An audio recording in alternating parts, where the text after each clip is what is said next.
So good evening, everyone. Venerable Children will probably be back next week.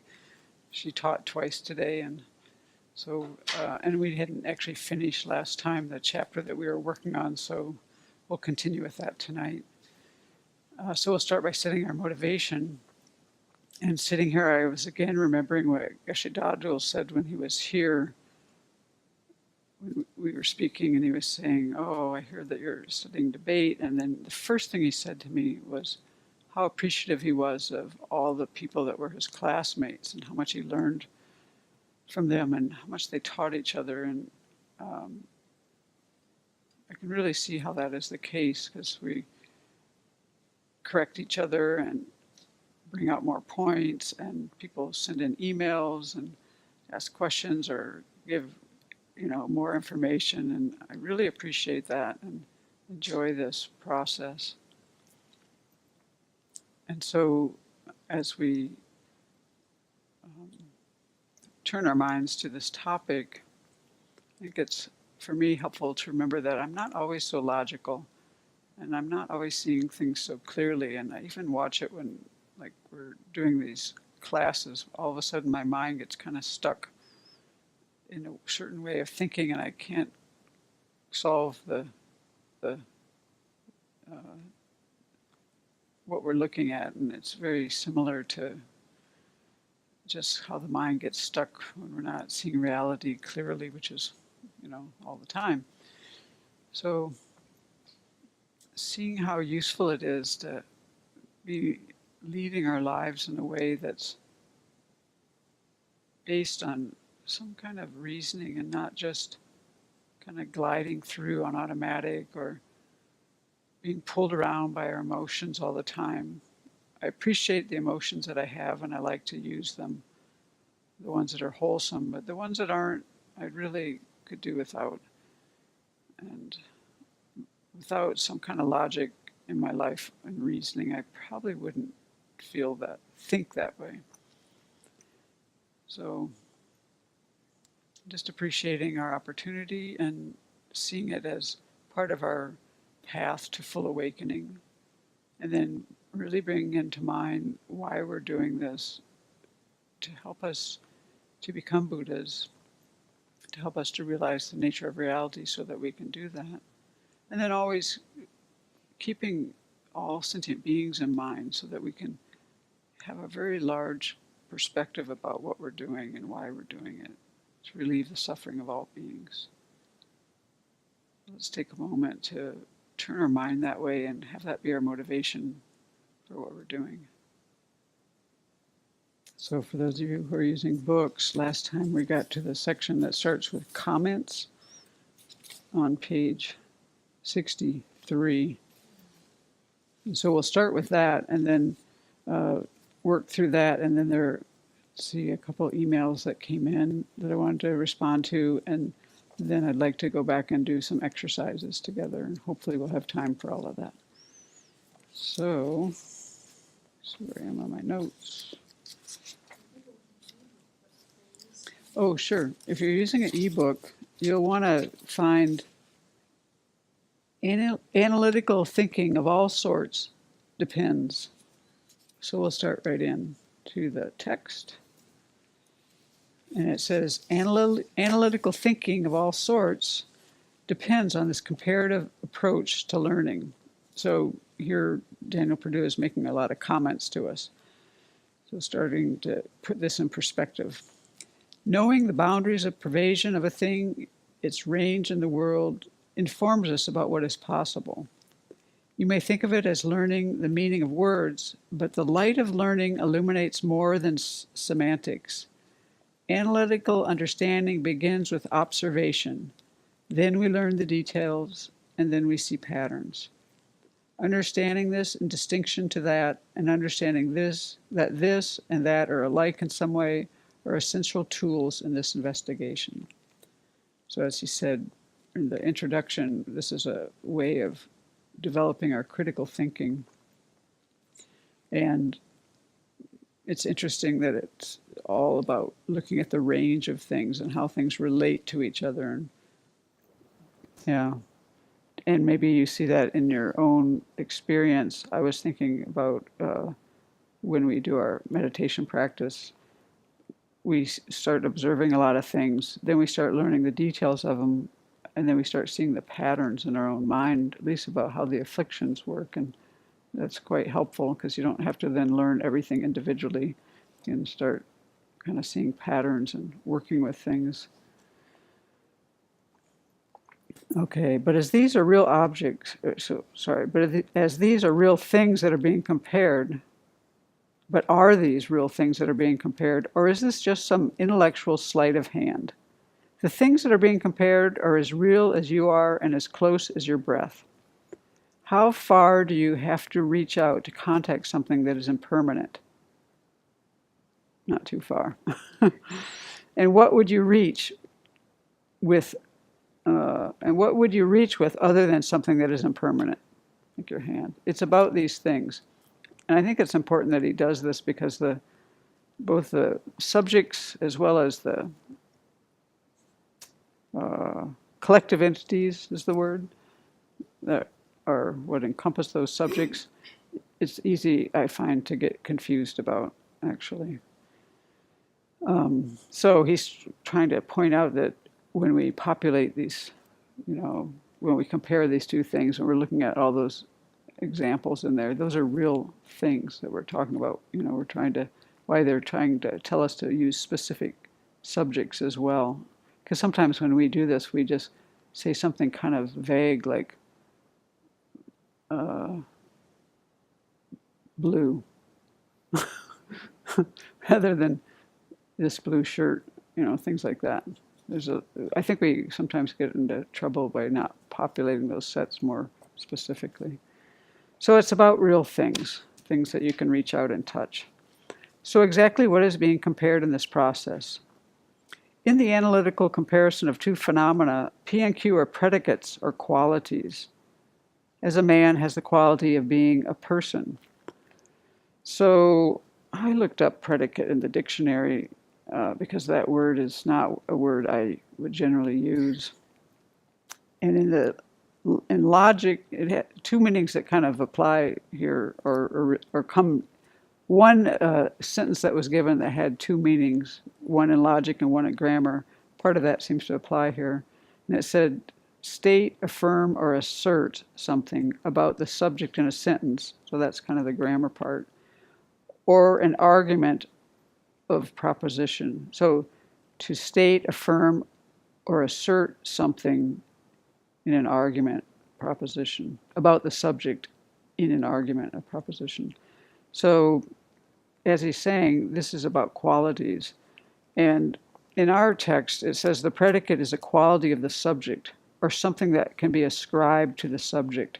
So at this point, I think it's good if we keep it that general. That I think that's enough. When you go into the next chapter, once they start talking about syllogisms, then this word's all over the place in this text. And it will, but it's never actually defined in this text more than that. It will just be used in syllogisms, and it will be quite evident what we're doing there. But for me, I need more of just what does that word mean? Because it's not a word that I use, and sometimes when they're using it, it's like, I don't know what they're talking about. Always, when it's in the syllogism, it makes sense, but they don't always use it in that context. So it's a quality of the subject, or something that can be ascribed to the subject. So here, going back to the text, the question is about what subjects have P as a predicate. So what subjects have these qualities? And what subjects have Q as a predicate? What subjects have Q as, whatever qualities we're talking about? So thinking of the full range of things inside the bubble of P and the full range of things inside the bubble of Q, remember what we're doing here, right? We're always comparing two things, never more than two. We label one P and one Q, whatever it is, and then we populate those with examples of each, and then we're looking at how they compare. So the process is to consider how these two spheres of phenomena compare to each other. Is one wholly included in the other? Are they exactly the same? Do they overlap at all? The answer has to be one of the ways shown above, which we've kind of gone through the ones that were, I think the first one we did was 3 possibilities, where one was a subset wholly enclosed in the other, so a small circle and a big circle. Then the next one we did was 4 possibilities, which was 2 circles that are like that, some things were and some things weren't. And then we did mutually exclusive, which are 2 circles that are separate, and then mutually inclusive, which are 2 circles on top of each other. That's what we've been shown. Okay, so the principles being compared are collective entities. And then he doesn't say anything more about that. That's good, because that's a confusing topic. And we don't want to go there yet. We figure out how the spheres relate by testing particular examples of things that have the qualities of the 2 circles.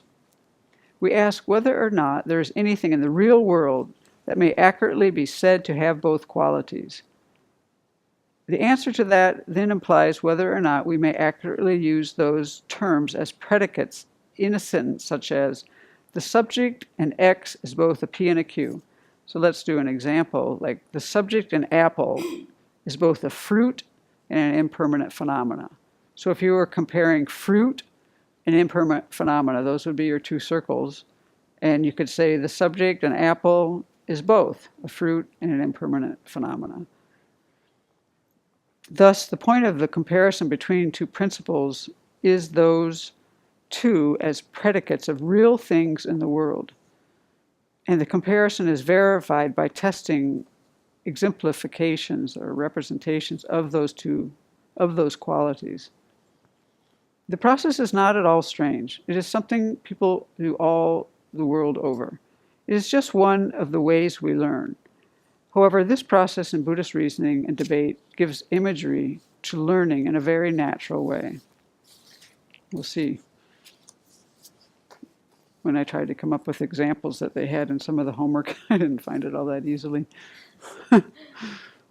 But I need to tune my ears more. So he gives us some examples. So if we're doing this all over the world, how have we traditionally done it in English? I have listened for years trying to capture native specimens. That's what we need to do. We need to bring this into our daily life and find the specimens. So he says, I think that generally we do this using plurals. So now he's just talking about the language, because he had a big hard time, in all of the previous book debate, he made these collective entities singular. And here in this book, he's chosen to make them plural because it's much more natural to how they speak. So he's going to spend some time on this. So he hears things like, I don't think dinosaurs and birds are at all alike. I don't think dinosaurs and birds are all alike. Each of those is a collective entity. Dinosaurs and birds. You're not talking about a specific dinosaur and a specific bird. You're not talking about a subject in that. You're talking about the collective entity of dinosaurs, birds. And birds are what? They come from dinosaurs? I don't know my elementary school thing, but I know they're related because in the back row. Yes? The theory is that the dinosaurs evolved and became birds. Yes, that's what I was thinking. Birds evolved from dinosaurs. Yeah, they had these flying dinosaurs, right? Do you remember? Weren't you there? And then the next one is, some teas are more aromatic than others. I think a lot of people here probably say that. Russians don't necessarily live in Russia. So in both these examples, the collective entity is a plural. That's how we generally use things in our language. Sometimes it doesn't work, as we've seen. Therefore, I have switched to the use of plurals for the analytical comparison of phenomena. In Debate in Tibetan Buddhism, this previous book, I expressed the 2 principles of a comparison with the singular terms, saying, for instance, how do functioning thing and existent compare? And you can get used to that, but it's really a lot easier to speak with our native language, I would say. However, years of instructing new debaters in English have shown me that this is not the natural way we tend to pose a question of the comparison of phenomena. Rather, we tend to express the principles as plurals and say, for instance, how do functioning things in existence compare? TS, existence. So that's much more natural. In the earlier book, I did not use the plurals because I feared they would imply that there would be three possibilities between each and every functioning thing and each and every existent. However, that is not true because, for instance, there are not three possibilities between impermanent phenomena and functioning things. So, in practice on the ground, I have discovered that the use of plurals to express the two principles in a comparison of phenomena does not convey what I feared and what I sought to avoid. So, using what is natural speech in English trumps this qualm I had earlier. Does everybody follow that? It's kind of easy for us, but if you read through that book, it's not so easy because the way language is used is so different from how we usually speak that it was easy to get. Well, they go through a lot of debates. That previous book he wrote is like 880 pages at least, and they go through a lot of debates in there, and you read these debates and you're kind of like, and they get really convoluted in certain ways. Some of them are twists on Tibetan language, some of them are just all these things, and you're kind of like, what are they talking about here? And you have to read them each, 3 times to figure it out.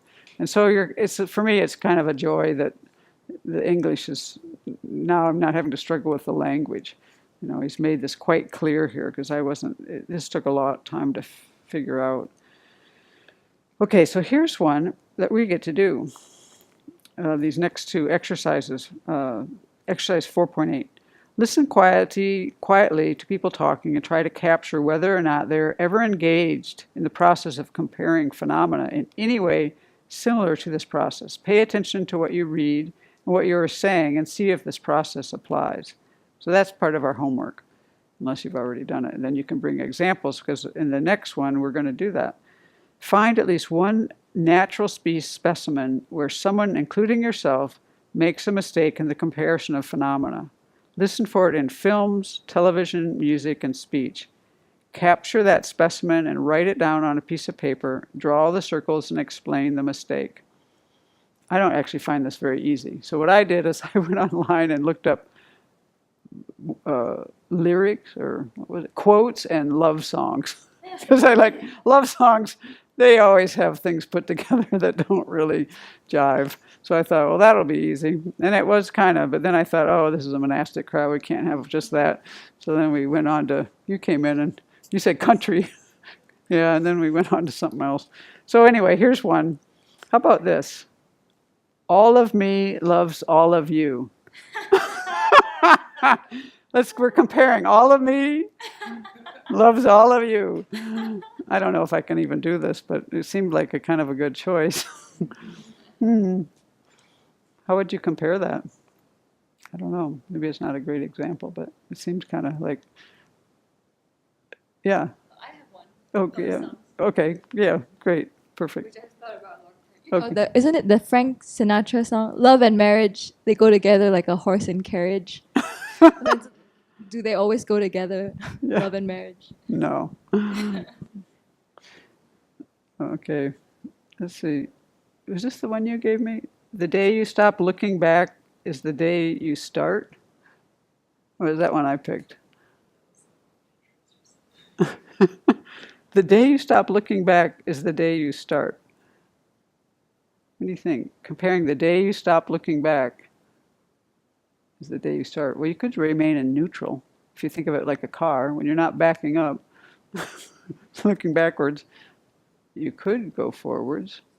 How I heard that was Yeah. the day you're not, The day you stop looking back. the day you stop looking back. So the day that you stop living in the past or Yeah. in your memories Right. is the day that you're present. So you start from there. You start from there.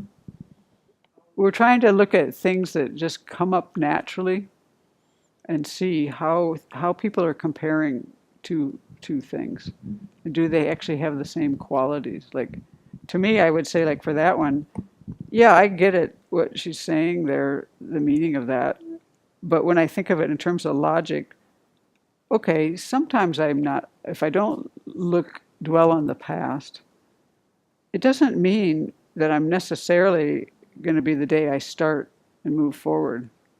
I might not dwell on the past just because I'm unconscious. There could be a lot of reasons why you don't dwell on the past. So you have to populate see how these two phenomena compare is what we're trying to do. We're trying to use just natural things that we hear in speech and see how do these two things compare. Absolutely, there's the one where both those things happen, where you stop thinking about the past and now you're in the present. So I would say it might have 4 possibilities, and that would be one. And then it'd be one where you stop looking in the past, but you aren't really, it isn't the day you start, because maybe you're not looking in the past just because you're not looking. Yeah, because you're looking in the future. That's why I was using the thing of the car. You could be like, if I think of it like a car, okay, I'm not backing up, but that could be I'm either in neutral or going forward. It's not necessarily that the day you start, to me, meant like you're moving forward. So I made it like a car analogy to try to understand it. So we're just kind of playing here. So let your minds be loose. So that phrase is implying that those two are mutually inclusive. And you're Right. saying that there's 4 Yeah. possibilities. Yes. Exactly. And the same with all of me loves all of you. Really, all of me loves all of you. Does that mean I don't love anyone else? Is there? Yeah, right. I don't know. It's funny. Here's the last one, and you can see. Maybe you have some. I'm always tired, but never of you. I like this. This is like some country song. Country. We went into the country music. They had the best ones. I'm always tired, but never of you. How do you think that one relates? Always tired? I mean, it's like these should be mutually exclusive or something. I don't know. I was thinking of that Beatles song, 8 Days a Week. Yeah. 8 days a week is not enough to show I care. Or Yeah. Yeah. Anyway, it's kind of hard to do it with this, but we can try. How about warm hands means warm heart? Yeah, there we go. Comparing warm hands and warm heart. Yeah, it can be. And it can't be. Yeah. Anyway, yeah, go ahead. So anyway, we want to do this a little bit so we actually start listening. Almost any opinion that's like not a fact. If you say pizza is gross, I mean, how can you validate that really? I mean, it depends on the person you ask. Yeah. Yeah, right. That's like going back to his examples. I mean, like, I don't know, that makes me think of some teas are more aromatic than others. Well, that's a little easier than some people's opinions. Yeah, you can have an objective standard, Yeah. based on aromaness or whatever. So anyway, what we want to try to do from this is we want to try to listen and see what are we actually doing. Go ahead. That's, I think, the point of this. But you could find a lot in the political rhetoric. Oh, yeah. Like, for instance, one I read today was newspapers are the enemy of the public.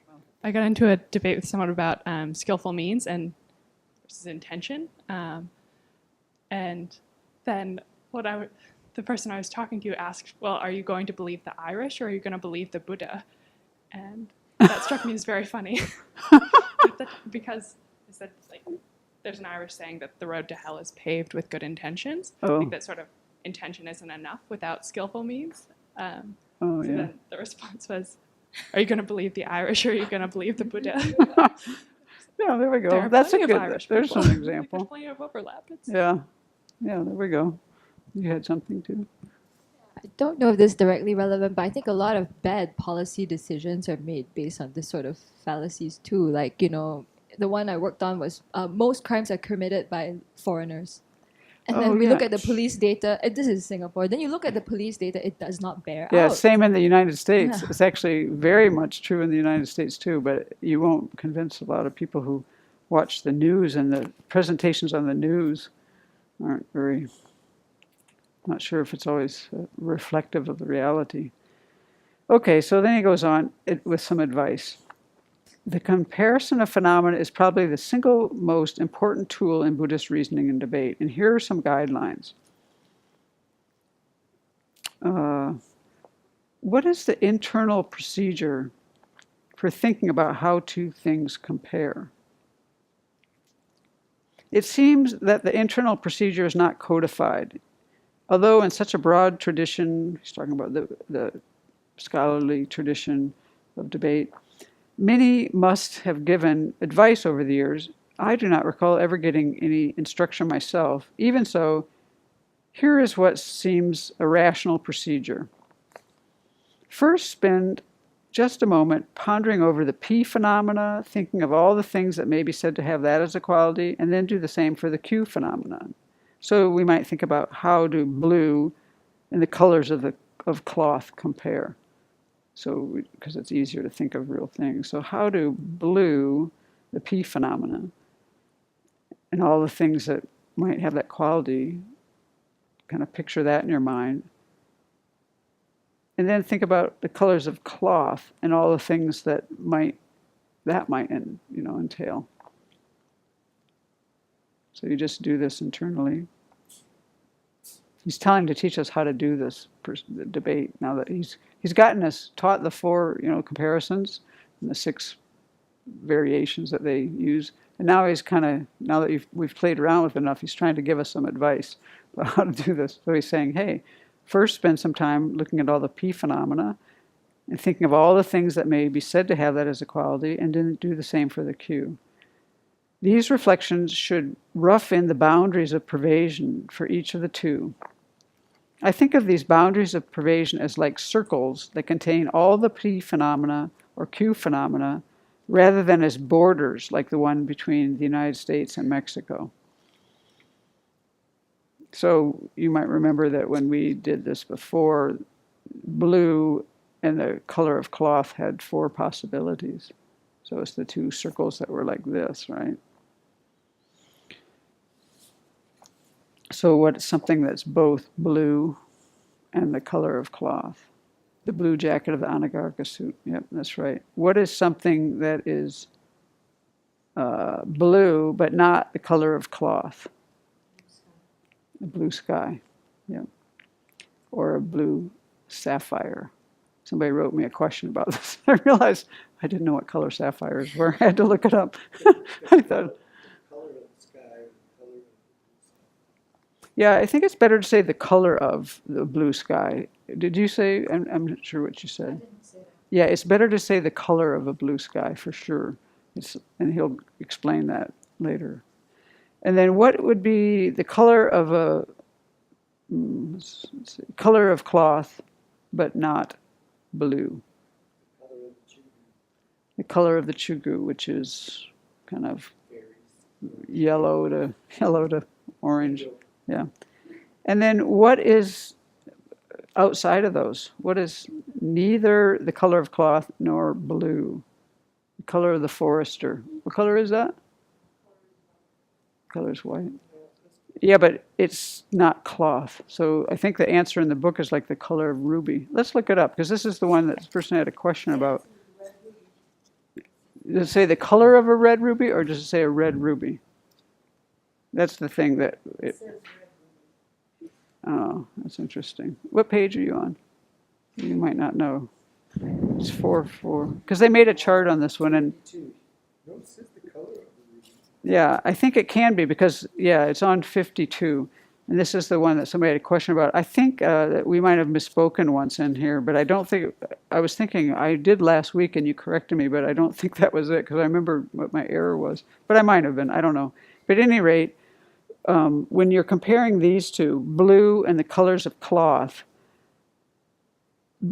you can, the color of cloth has to be the color of cloth. So the color of a car isn't the color of cloth. Or the color of a gym isn't the color of cloth, because it's not cloth. So it's very specific.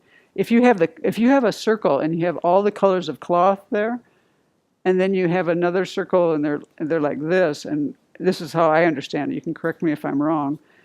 And then you have blue. Then the only thing that is both, of course, is like the blue shirt, and we've gone through the other 2. But what is neither, the example that gives the color of a ruby, because the color of a ruby is not blue, and it's not the color of a cloth, because it's not a cloth. Yes, it could be. It could have the same exact color as you're asking, but it's not the color of a cloth. You see what I'm saying? Because that's how specific that what's the word they're using? Collective entity is, I believe. That's how I understand this. Yeah, go ahead, but take a mic. Yeah. Okay. So one of the things that you have to think about is he's talking specifically of subjects. So he's talking about not every so one point he says not everything that you're comparing results in an exemplar of that thing. So in the same way, even though it's possible to have a piece of cloth that is the same color as your ruby, the color of your ruby, it's still, the ruby is not a cloth. You won't find the ruby in that circle. You won't find the ruby because it's It's not one of the cloth. subjects. Yes, you could find that color, but you wouldn't find it in that circle because it's not a color of a cloth. Because in that particular instance, the ruby is not cloth. That's the meaning of the color of cloth. It's not saying what are all the possible colors of cloth. That's not the comparison. It's not the comparison of all the possible colors of that a cloth could be dyed or a cloth could appear. It's saying what is a color of something that's not a piece of cloth. Or they could have given an example that was quite different, like the forester. The forester- But I would think of it this way, like if we go into Joanne's Fabrics and you say all the colors of cloth here, it has to be one of these bolts that you're going to pull out. That's what's populating that circle. And then when you go outside and you find a ruby and you say, wow, that ruby is the same color as that cloth, but it's not in that. It's not cloth. You know, I think it's like that. We're talking about real things. This is where I think he's really helping us. It seems so easy what we're reading, but this is exactly why we have to keep going back and reading them, because he's making it so well. This is how we get it, you know, this is what he's trying to teach us here. So anyway, you could debate this a lot of ways, but I'll go with the way he did it in the book. And that's what he has. And I think that I think the reasoning that we're giving seems to work. I'm unconvinced. Okay. Read this sentence that I have highlighted right here. Yeah, good. Let's keep going. Why is the color of my blue t-shirt a color of cloth? Why? Because of being the color of a blue t-shirt.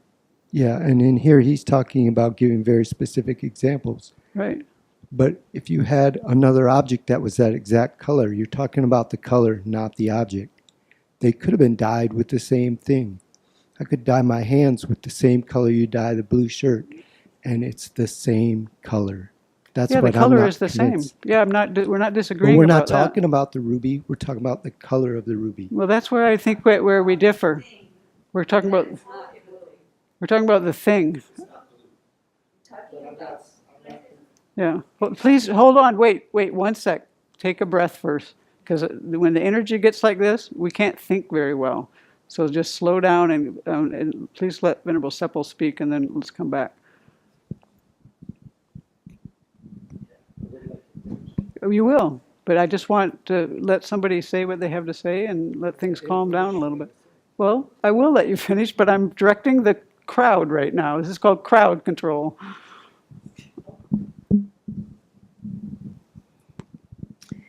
In the collective entity that you have color of cloth, you will only have colors of cloth. Cloths with colors. Yeah, cloth with So colors. like yellow cloth, blue cloth, or the color of yellow cloth, the color of blue cloth. It's more about the entity cloth that has the color. It's not about the color, just the color. It's about the cloth that has the color. Right. So you won't find a ruby in that collection because a ruby is not cloth. Does that help? We're talking about cloth. Only thing in that category is cloth. And cloths have different colors. But it doesn't say cloth But- in its color. It Ye- says the color of cloth. Yes, it does. And the color of is a color. Yeah, the that's color of a true. ruby What you're is a saying is color. true, but I think you're getting stuck in the semantics rather than what the comparison What's is. meant there? The comparison. What is being compared? See, I think you're getting stuck Then in what the did you semantics a say little bit. was both? The color of an anagarika cloth. Okay. Yeah, yeah. It's a color blue. Yeah, it is the color, but it's a cloth that's the color blue. If we let's take away the debate language for a sec, because I think it's the language here that's getting us a little we don't speak this way naturally. We usually don't bother with saying the color of, but you have to in this language, because when you're talking about as they've told us before, the car is just a bunch of metal, and so you have to say it's the color of, but we don't really speak that way. So when this is where the mind, I find my mind going back and forth in these, and this is how I got mixed up last week, because you watch your mind going back and forth, and so you have to think about what is in those circles, and what are you populating it with? It's cloth that has different colors. And then the language we're going to use in debate is we're going to say that we're going to compare the color, a quality of those, the color of that cloth, and we're going to compare it with something else. So only thing that's in there is, like you went into Joann's Fabrics, bunches of bolts of cloth. That's what they're trying to do here.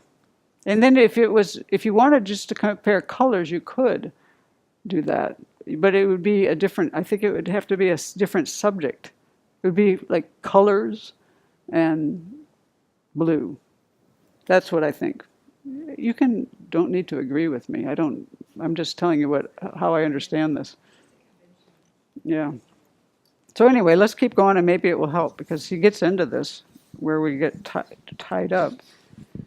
And then I think for Ramesh, I think we answered your question. And I think that someone, I don't know who, we probably mixed this up, and if we corrected it, you didn't hear it. So I think everything you sent it to me is correct, and I think we're all on the same page, matching ourselves with what it says in the book on this. So that's one of our 2 questions. And then, okay, we'll go on and see. And, as the way to look at this, I think, is that there aren't right or wrong answers.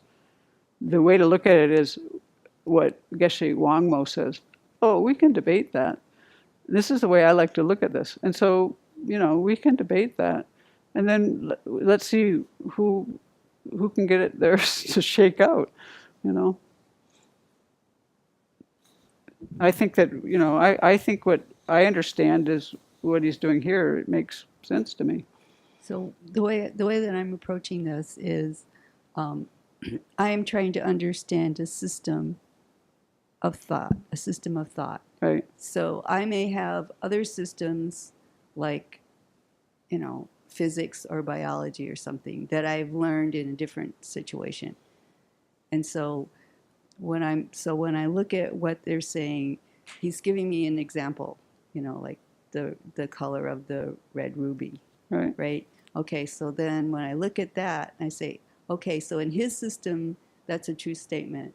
In the system that you're talking about, you might even say, for me to paraphrase what you're saying, there's a certain wavelength of light that we label red, and that same wavelength of light can come off a piece of cloth and can come off a ruby, and that's what you're asserting. But that's a different system. That's not the system that he's trying to teach us. So I have to give up my other systems that I have assertions in and try to understand, open my mind to understand the system that Daniel is presenting to me. And, in the universe, I may not agree with something that he's saying, but I'm trying to understand his system. So when he says, when he's saying something that, like we had the other problem where they had the diagrams and the letters were backwards. Right. So we realized that. We said, okay, that's not what Daniel's meaning. But in this case, it's very clear what he's meaning. So I have to give up my understanding of wavelengths and colors and try to understand the system that he's trying to present to me. And then when I understand his system, then I can look at my other ways of thinking and decide whether I'm going to follow his system to a certain extent, or if I'm just going to reject his system and go with some other system that I like better. But until I really understand his system, I have to give up my ideas that are contrary to what I'm reading. I am actually trying to work out of this system. And when we say a white horse is not white because the object is not the color, And that's what I'm going on. The cloth is not the color. The color and the cloth are distinct entities. The ruby and the color are not the same. The same. They're distinct entities. That's why I'm saying it's distinctly saying not cloth, not a colored cloth, the color of the cloth. That is how this system states it when it talks about the white horse, you know? And that's what I'm going on. And so that's what it seemed to me. But like I said, I just said that I was unconvinced. I didn't expect to go into it any more than that. And I'm still unconvinced. Okay, let's go on. Okay, so where were we? So we're on now. Next, look to see if these two circles overlap at all. Is there anything that is both a P and a Q, a common locus of the two phenomena? If not, you know the two phenomena being compared are mutually exclusive. So this is all review now.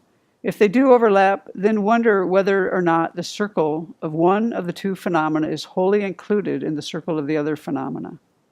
So if the inclusion goes both ways, so that every P is a Q and every Q is a P, then the two are mutually inclusive.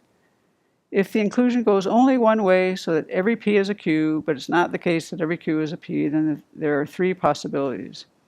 That's where one is a subset of the other. At this point, you almost never need to wonder if there is something that is neither, unless one of the principles is the selfless or something else that refers to everything imaginable. If the boundaries of pervasion of the two phenomena overlap so that there is a common locus of the two, but there's no pervasion between P and Q, that is, if it is not the case that whatever is a P is necessarily a Q, and it is not also the case that whatever is a Q is necessarily a P, then they compare as four possibilities, which this is all review. So at this point, the wise will glance to see whether or not there is something that is neither a P nor a Q to determine if the answer should be four possibilities without neither. So that's, and he says, I never seem to be able to remember to do this. Yeah, so do I. I have a hard time thinking that way sometimes. This is where I watch my mind go with this. Like, I'm thinking so much about these things that are in the circles that becomes like the whole universe, and I forget, oh yeah, there's things outside of that. That's what happened last week. Okay, so that's his first piece of advice. The second is avoid the area of error of thinking that the process is about a shared attribute of the two principles. Rather, it is whether or not there is something that is both of them. Very often for beginners first exposed to this way of thinking, what they need to be thinking about seems to come into and go out of focus. That's what I find. They will think, for instance, that permanent phenomena and impermanent phenomena have a common locus because both are existence. There is no common locus of a permanent phenomena and the impermanent phenomena because there is nothing that is both permanent and impermanent. This might be what we're coming up on the example that we just did. A shared attribute rather than something. This is going back to the objects. So he explains this a little bit more. Or they will think that there is an overlap between humans and cats because they are both carbon-based life forms, for instance. But there is no overlap because there is nothing that is both a cat and a human. You will see the problem here is that if you think like this, then you have three circles: cats, humans, and carbon-based life forms, rather than the required two circles, cats and humans, would be little circles inside of the larger circle of carbon-based life forms. So that's where something to look at. I think we've done that a number of times when we had our class, when we got kind of mixed up on things. Does everybody follow this?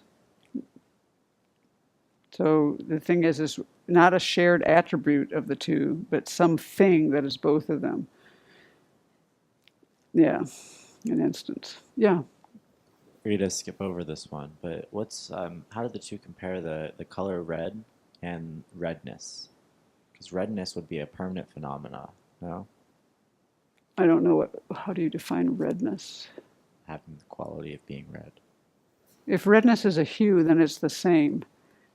If redness is, you know what I mean? If redness is a hue, then it's the same as a color. It's just you're using a synonym, and they're referring to the same.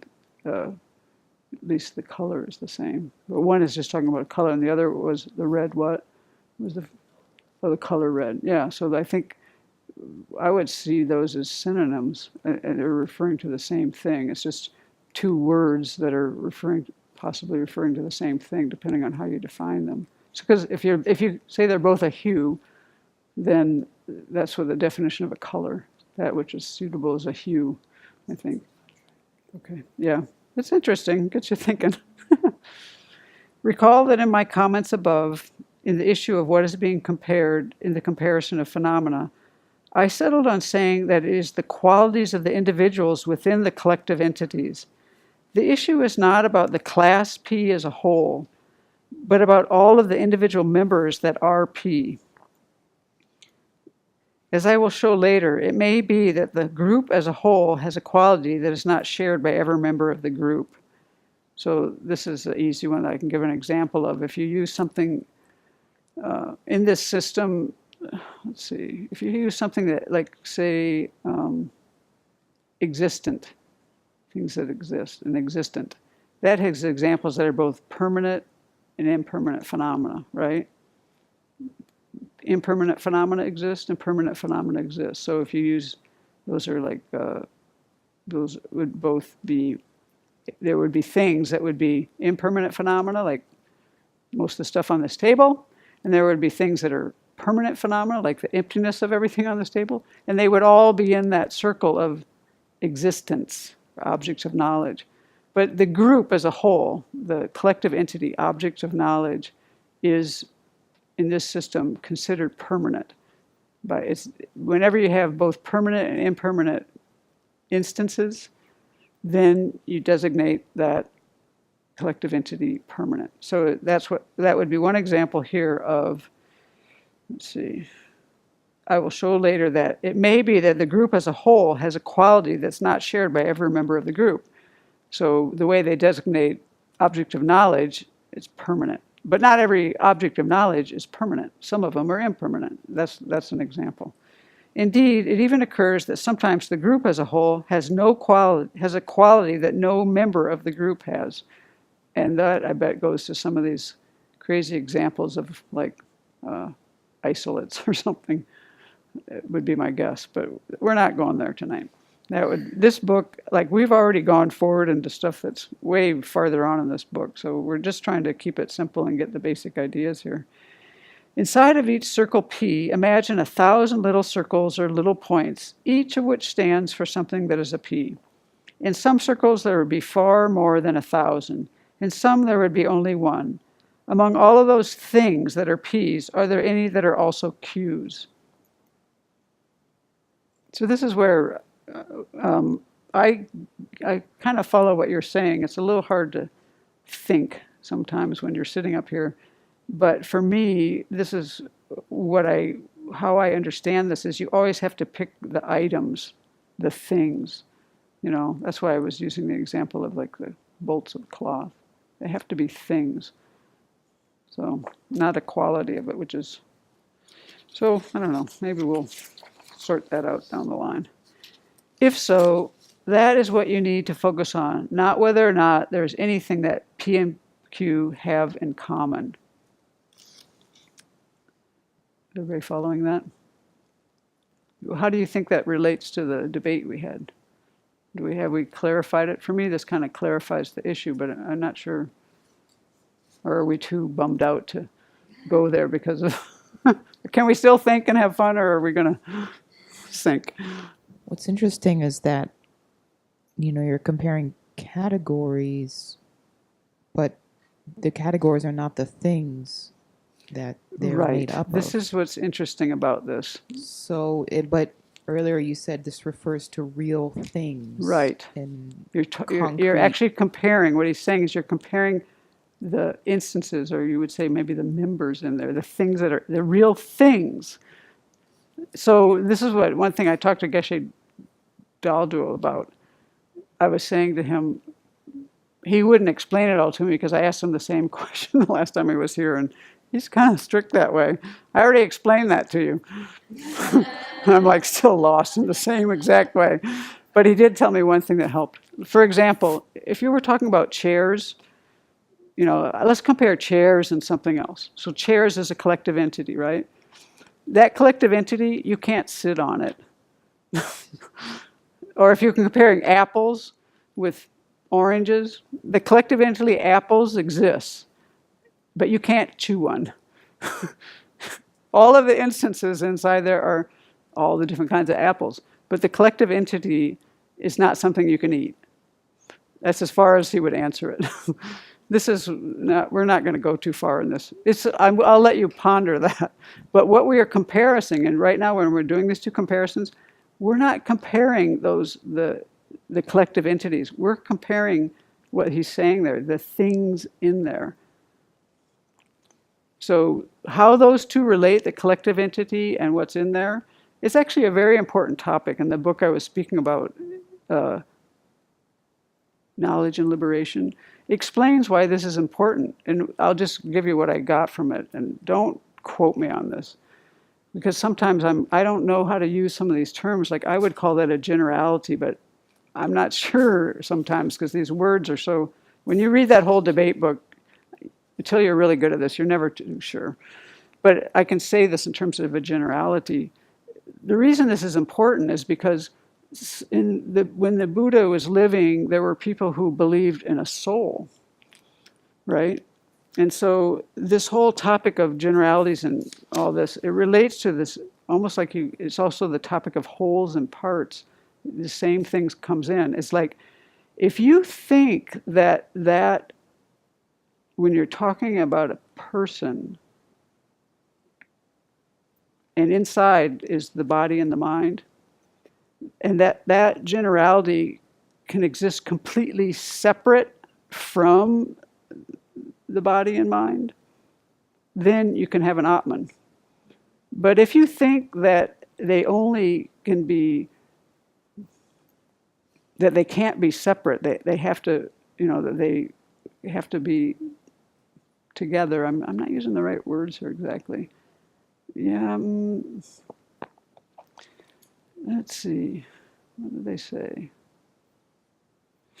I'm forgetting the exact word, so I don't want to take it any farther.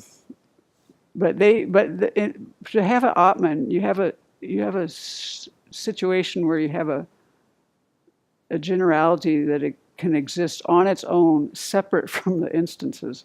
And when you have that, you're allowing for like an Atman, because what's inside, if you have a person and what's inside is the body, what makes it up is the body and the mind, you're able to, you could posit, but the Buddhists shoot that down. I don't have this down enough to use the words, but I think I can convey the idea there. Why this matters? Why would we? For me, it's important. Like, why do some of these things matter? And some of them matter because they actually end up being easier examples of things that are actually more important to us. So, like the one with the space, that's an easier example for us to understand. That one, she explains in that book, is an example of the uncaused space or the uncompounded space, is an example of something that is permanent, that exists. But there was actually a whole lot of belief, and there still is, even in other schools, the way they define things, of other Indian philosophical schools and even other Buddhist schools, I would say, where there is the thought that the only thing that exists are impermanent phenomena. Well, if that's the case, then emptiness doesn't exist. Now the nature of reality doesn't exist. So this is what they're kind of explaining in that book that I'm reading. And so I get kind of the big picture things, but I'm not so to explain it, in the great detail that somebody who write these geshes who explain this to her is way beyond what I can do. But I get why these things are important. And so we work with the example of uncompounded space is much easier for us to wrap our minds around. We can know what that is. We can define that, the lack of obstructability. We can get that conceptually. Now, when we try to apply that to emptiness, well, we don't really get what emptiness is, so we can't. It's a harder, You always want to use an illustration that's easier than what you're working on. Does that make any sense? Yeah, it does. But the reason I ask is because the thing about there can be members of the group that don't have the quality of, Right. but the group is dependent on its members, or it's rather, it is kind of like, how could you have that distinction? There'll be, I think that there'll be a lot of examples brought up. I'm not going to spend more time on that tonight. I explained the one that I could, but quite easily, and that's as far as I'm going to take it. Okay. Yeah, the one where it doesn't have any is probably this one that has to do with, I would guess, but it would be a waste of time to go into it because it'd just be a guess. It'd be one of these kind of concepts, things that, like what isolates are, I think, or something like that. And that's, we're not going there. I don't even know if he gets into it in this text, to tell you the truth. So it will just be something you'll have to wait. Read the book Debate and you'll find one. It'll be in there. Okay. How are we doing there? Okay, well, maybe we'll get through these. We will not worry about the other stuff. Okay, number 3, don't worry about being wrong. It's, to some extent, nothing ventured, nothing gained. You have to try and you have to be brave. Of course, if you were just firing off into the night just to have something to say, no one will want to debate with you or even pay attention to you. However, if you are so afraid to be wrong that it blocks you, you will not progress well. Just let the barriers down. One of the things I like about debate classes is that the pretense has to drop away. After a while, in every debate class, we all know the relative rankings of every student in the class, at least into 3 to 5 groups. I think that the number one obstacle to learning is the refusal to admit that you do not know. If a cup is already full, you cannot pour anything into it. So yeah, basically, if we think we know everything, we aren't going to learn from others. That's one thing that Geshe Dadro was so great about. He's like, he learns from everyone he meets. Everyone. So he doesn't put himself above anyone, so then he can learn from everyone. You have to, you know how it is. If you don't have respect for someone, you actually don't listen to them. It's just natural. So that you don't learn anything from them. And they may have a lot to teach you, So we see that in ourselves and we see it in others. My brother told me this once because my brother was kind of like this and he realized it and he said he bought a farm, the classical musician who bought a farm and had a cattle ranch, and he was quite successful at it. But he finally got to a point in his life where he said, well, I got smart enough to finally listen to these people. He listened to them and he learned stuff from them. And he read a lot of books too. So he actually did better than some of those guys did even, because he kind of put together their wisdom with his book learning. But, he wasn't always like that. And so it was cool to see that he found that, wow, there's another way to do this. If everybody in the class knows how much or little you know, there cannot be any pretense. One time as a first-year undergraduate at the University of Virginia, I was waiting at a bus stop with a friend from the dorm. As people passed by, I greeted several of them. My friend asked me how I knew so many people, and I told him they were acquaintances from my German class. I subsequently got a big fat F in German.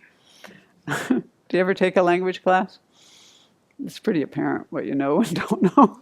You can't hide a thing. I knew those kids because in language classes like that, everybody knows each other and everybody knows how much you know. You have to drop your pretense that you know something because your ignorance is going to be on full display. Debate classes are like that too. What I'm trying to say is that in the long run, you will learn more if you treat all of life like one of those classes. I think that's pretty good. Yeah. Okay. Don't worry about being profound. Hopefully that will come in time. Just be right. Just say things that are defensible. When you give an example of something, be precise. Do not say that a blue car is something that is blue, but not the color of cloth. That is not at all clear. It is the color of a blue car that is blue, but not a color of cloth. A blue car is a big chunk of metal, glass, plastic, and so on. And though it has color, it is not a color. You may continue to wonder whether or not a blue car is blue, but who could question whether or not the color of a blue car is blue? That would be ridiculous. Okay, develop the habit of giving very specific subjects. This is something different from being precise. What I mean is give a subject such as the color of my father's old blue car, or the color of my blue t-shirt, like you did tonight, the color of the Anagarika's jacket or something. That was a good subject. I can see where I have a lot to learn in this. The reason for this is that it will be easier in the long run to give reasons that justify your assertions. For instance, why is the color of my blue t-shirt a color of cloth? Why? Because of being the color of a blue t-shirt. This habit will prove to be helpful down the road, round the way. If we were smart enough, it probably already would have been. Okay. Finally, remember to be consistent in what you are talking about. Most words have multiple meanings, but when you are comparing two things, you cannot surf between different meanings. This is where this is easy to do. And so they give an example here. But anyway, he says, if you do, you end up with too many balls up in the air and it will not be manageable. For instance, suppose you are talking about the subject Coke, C-O-K-E, and consider whether or not it is a mineral. And considering whether or not it is a mineral. So what you're comparing is the subject Coke. So that's the subject. Considering whether or not it's a mineral.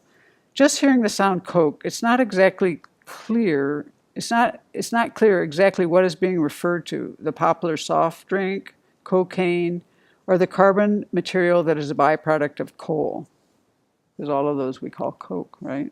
Do you know that in your language? Okay, so Coca-Cola, we call that Coke. And cocaine, the slang is Coke. And then also a byproduct of coal is called Coke. So you have these three separate objects that we have the same label for. So if you were having a debate with somebody and you were slipping back and forth between what you were referring to, he's saying you have like too many balls up in the air and you won't be able to manage it. He says, then what happens is sometimes people will be sly and say something as, Coke is not a mineral, it is a powdery plant-based substance. Then what are you supposed to do? Try to argue that cocaine is a mineral? Of course not. This is just sleight of hand. The only possible purpose of such statements is an attempt either to derail the conversation or to be funny. Okay, so we'll go back to one other thing. We have a little bit of time. So another person wrote in, I was trying to explain the example of permanent space because it comes up so much, and I was wondering about that example that I was reading in that book, and I couldn't really find it in any other place of talking about a cup, you know, the space inside of a cup. And when you say this is what's hard, is when you read these books, they're talking along about permanent phenomena and uncaused space or uncompounded space, but they don't always preface it with uncompounded space, every time. So in that sentence, it just says space. So you might say, the space inside the gong comes into existence when the gong does, and it goes out of existence when the gong goes out of existence. And if we haven't got any context for this, you actually don't know, am I talking about compounded space or uncompounded space? There's no way to know because I haven't made it clear. But in the example, in these books, they're usually talking about uncompounded space because they use this as an example a lot. So anyway, a friend wrote in and said, because I was like, wow, where did that example come from? Because I couldn't find it. And it happens to be in our book. So she said, read page 154. So I thought I would. So a permanent phenomena that exists for an occasion is one that is reckoned in relation to a non-eternal phenomena. Okay. Permanent means something that is a phenomena that is non-momentary. So it's not changing moment by moment, right? It's one that's in relation to a non-eternal phenomena. So it doesn't mean it's eternal. You can have something that's not changing moment by moment that comes into existence and goes out of existence. It's just that when it is existing, it's not changing moment by moment. But it doesn't mean it's eternal.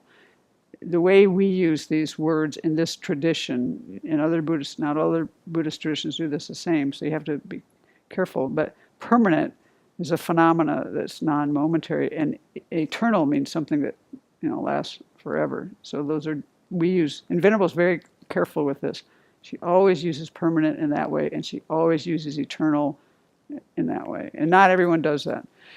Okay, so we get the first sentence. For instance, one of the stock examples of a permanent phenomena is uncomposed space, or uncompounded space, or uncaused space.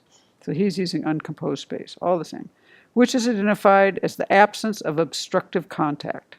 Uncomposed space is not the same as created space, like when you step back from someone who is standing too close, or when a bottle maker provides a liter of space inside the bottle. Rather, uncomposed space is an abstract absence, a lack of obstructive contact. Space is the all-pervading, and then he has a quote, space is all-pervading because there is an absence of obstructive contact everywhere, even where solid objects exist. For without an absence of obstructive contact, an obstructive object could not be there in the first place. So we went through that before. The lack of obstructive contact is everywhere. It's where this phone is, it's where this is, it's where in between, it's up, down, below. So do you get that? It allows things to be there, is one way you could say it. Because if there was something there, it couldn't be there. They give that as an example, but it can be confusing. So uncomposed space itself is an abiding and stable permanent phenomena. However, the uncomposed space reckoned in relation to a non-eternal phenomena, such as the inside of a bottle, is a non-eternal permanent phenomena that exists for an occasion. So basically, they're saying that the space inside of a bottle, which is, this isn't eternal, it's going to come into existence and go out of existence. When you're speaking about the uncomposed space, that comes into existence when this comes into existence, and it goes out when that goes out. And so the way I like to think of it is that it's helped me a lot to be less confused, is to realize that uncomposed space is something that you know through conception. You don't see it. You don't directly see it. The space, when we see space between you and me, that space that I'm seeing, we're talking about cause space. But uncompounded space is it's a concept of the mind that you know it through conception, the lack of obstructibility. So, for the duration of the life of the bottle, that uncomposed space within it is stable and unchanging. Once the bottle is destroyed, it is no longer suitable to speak of the space inside of the bottle. You see, it's because permanent phenomena have parts. So you can talk about the part of uncompounded space that's inside there and outside there, left over this side of the room, that side of the room, because permanent phenomena have parts. Does that make any sense? Maybe that's not helpful. To me, this is helpful. Okay. On to the next sentence. We can remember it in our recollection that the bottle had space inside of it is clear, but the bottle is no longer a bottle, and so the uncomposed space inside of it went out of existence when the bottle was destroyed. How could you talk about the uncompounded space inside of this when it doesn't exist? It'd be pretty hard to do. That's all they're saying. Thanks. Help me out here. I wish I could. I would venture to say that the uncomposed space that is in that area, that's labeled or described as a direction of inside the bottle, is still there. It's just that you don't now label it the uncomposed space inside the bottle. I completely agree with you. Okay. Yeah, it's got to be everywhere, but you're not labeling it that way. Yeah, it's like finding a direction or finding a location, but uncompounded space exists all the time everywhere. It's never destroyed. Right. So. Yeah. That's where I think that helps to think of it as a conceptual thing for me a lot.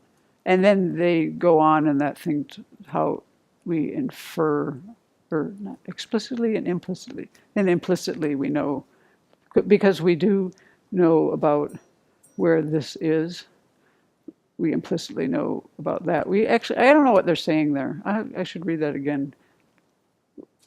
I won't go there. I don't want to confuse anybody. It works for me, but it might not work for you. Anyway, does anyone have any questions or comments? Do you want to do any exercises? Yeah, go ahead. We got a couple. We could do some exercises if people want to. So in this example, he's referring to the space inside the bottle, both as created space and as Yeah, uncompounded he does both. space. Yeah, yeah. He's used both. Yeah. But Yeah, two spaces, and he uses both in this example. He talks about the created space inside of the bottle in the beginning of the paragraph, and then he talks about the what do we call that? The compounded space, and then the uncompounded space, or he's using the word composed. So the one that's impermanent, made of what? They don't describe it too much. Gases, molecules, oxygen. I hope there's some oxygen there. That you see or don't see. That's the part. Do you actually see it, or do you see? I don't know. They don't talk about this that much that I've seen. he seems to be referring to them both as permanent in different ways. One, permanent but not abiding, like occasional impermanence of the created space that's not changing, and the permanent uncompounded space. So you're saying he's talking about the created space as permanent. He's comparing two kinds of permanent phenomena. I think that's the point of the whole paragraph. I would say he's talking about three kinds of space. There's the composed space inside that's impermanent, and then there's the occasional uncompounded space that is there as long as the gong is there, or the bottle, and then there's the enduring, or what is it? Eternal uncompounded space that is always there, that's never destroyed or changed. I'm not exactly sure what your question is there, but the created space is not a permanent phenomena. It's not a permanent phenomena. It's an impermanent phenomena. Created space. He uses the word expression here, created space. He says uncomposed space is not the same as created space. Yeah, he does talk about all three, because he talks about space is all pervading, because there's an absence of obstructive contact everywhere, and that is eternal. And then he talks about exactly what Venerable Seppo said. He talks about the example of the one inside, both of them inside of the bottle. One he's talking about impermanent space, one he's talking about permanent space. So right, so he says, so uncomposed space itself is an abiding and stable permanent phenomena. However, the uncomposed space reckoned in relation to a non-eternal phenomena, such as the inside of a bottle, is a non-eternal permanent phenomena that exists for an occasion. So that is, right. Still talking about uncomposed space. So the examples are the uncomposed space. Yeah. That's correct. Okay, I think we got it. Thank you. So that means that there are permanent phenomena that exist. It was really helpful, Venerable Seppo, when you said he's talking about three different spaces. Because I was tracking it till I got to the last sentence and I went, whoa. So when you said he's talking about three different things, then I suddenly said, oh, okay, now I see what the last sentence is talking about, two kinds of uncomposed space. And then he was also talking about created space in terms of what was created when you created the bottle. And that's never permanent. And the other one is permanent, but it's, as he calls it, for an occasion. Occasional. And also the fact you said we quit labeling it as inside the bottle and the bottle goes away. So those are both really helpful for me. And you use a label. So, okay. We'll do an exercise just for fun. Okay, page 9 and 10. Oh, another question, sorry. This could be an exercise. How do the two compare? The category of causes and the category of effects. The category. Because I know that in one instance, a cause and effect are mutually exclusive because a cause has to cease before the effect comes into being. But all effects are a cause of something else, and causes produce effects. So are the category causes and the category effects mutually inclusive? Yeah, well, let's do it Venable's way. What's an example of something that's both?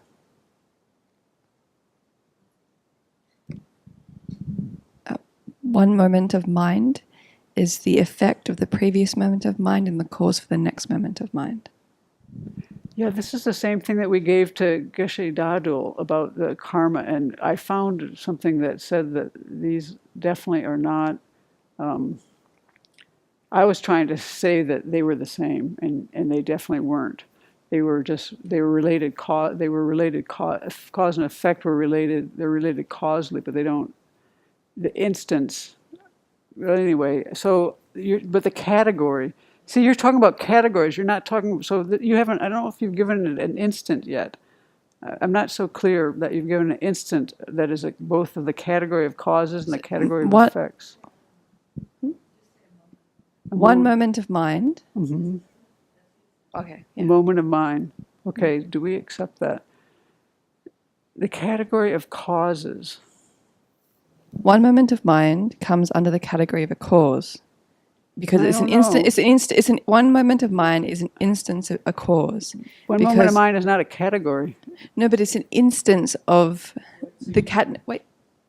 One moment of mind is an instance of the category of causes, because one moment of mind is the cause for the next moment of mind. But you're not. But one moment of mind is also an instance of a category of the category and effect, right? Because it's the effect of the previous moment of mind. But then you're not comparing categories. The way. Yeah, right. And I don't think that is for.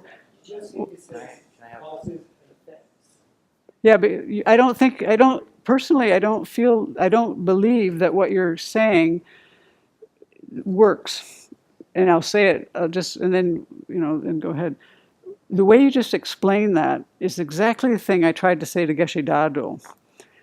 And when you say the category of causes, you're actually talking about causes there, and you're saying the collective entity causes. And so I was trying to say to Geshe Dadul, aren't these things just categories, the collective entities? And he said, no, you wouldn't accept that from me. So when you talk about, let's go back a little bit. We might not get this, but this is where I've had a lot of confusion, and I have to go to simpler examples. Chairs is a collective category. So, collective category. What's the word they use? Because there's different words they use in these books, but he had one word he used here. Where do we start tonight? Yeah, collective. The category wasn't in there, was it? Let me go back and look. Where did we start tonight? Collective entities, right. So, do you want to say the collective entities of causes, the collective entity of effects? Right. That's actually what you're comparing when you say that. The collective entity of causes might work. Yeah, I think you have to say just causes. I think what you're speaking about is causes. I am. I'm just trying to avoid the. I know that cause and its effect are mutually exclusive. Right. But yes, my question is, are causes and effects mutually inclusive? Yeah, and this is like how he answered our question, which was, when you're speaking abstractly, then I will give you an abstract answer. And that's what his answer was to this. It's a really similar kind of question. So when we asked the question, it was very similar to that. It's an abstract. He said this is too abstract of a question, because This was his answer to us. I mean, you can transcribe it and see. And I'll give you an abstract answer to handle it. Yeah. But we were comparing the effect of dukkha and the causes of dukkha. Yeah. Matt understood what he said better than I did. After asking, he continued pressing us for an instance until we were talking about a hyper-specific instance. So when you're talking about a nature of mind, and then you're talking about, an instance of mind, what you're actually comparing is a previous instance of mind and a forward-looking instance of mind. No? So you have to give this is where we went into trouble. And so let's see, because I agree with him. I'm comparing one instant of Okay, mind. but you have to, what instance? You have to say more. You have to say more about it. This is where the subject is not specific enough. So, Pressing us until it yeah, was he super kept pressing specific. this. And then until we gave a specific answer, he just kept it very abstract. I would venture to say that there was a context to that conversation that's different than what she's asking right now. She's just asking, how do the two compare, causes and effects? And the And- answer would be mutually exclusive. Mutually inclusive, actually. Their cause and whatever is a cause is necessarily an effect, and whatever is an effect is necessarily a cause. I don't think so. Well, this is what We'll I've go, learned. This please, is what I've had. I'll explain why. First, say it and explain why. Give Well, an instance okay, of both. she gave. This is our habit: is that we go into justification. We give too many words, But what she was saying, I would agree with, which is that okay. So the instance you said, what is something that's both? It would be a cause. It would also be an effect. One moment of mind is, as she said, the result of the previous moment of mind. It's also it's the effect because it's the effect of a previous moment of mind, and it's the cause of the next moment. Right, of and mind. this is exactly the same argument that I gave to Geshe Dado. Exactly. Okay, well, we'll need to go into Yeah. this further. But if you look into I Dura, see what you're saying. let's look in debate, because Yeah. I'll bet you'll find that debate says the two words are mutually inclusive, or synonymous at least. I'm not sure if there's a difference between those two things. There is. Which was what he went over last week in the book. But let's hear everybody's views. This is good. So, This is what we have to get clearer. Where this came out of our practice session, and so, what I was quoting from one of the books on the mind that I was reading, that one of the, I think it was Geshe Rapton, but I won't swear to that, and he said, he was talking about subjects and objects, and he said, a particular subject a particular subject and a particular object, a particular one, are mutually exclusive, but all subjects are also objects. Right. So then we said, well, what are other cases where we would Yeah, see that? I don't have any disagreement with most of what you're saying. So I just then think- we said, what yeah. about cause and effect? Because a particular pair of cause and effect are mutually exclusive, but a thing that is a cause is, as Venerable Yeah, Sepa I said, agree. I is don't defi- disagree with what you're saying. Any of you were saying there. Right. I don't disagree with you at all. I just think that it's hard for me to forget what it seems so similar.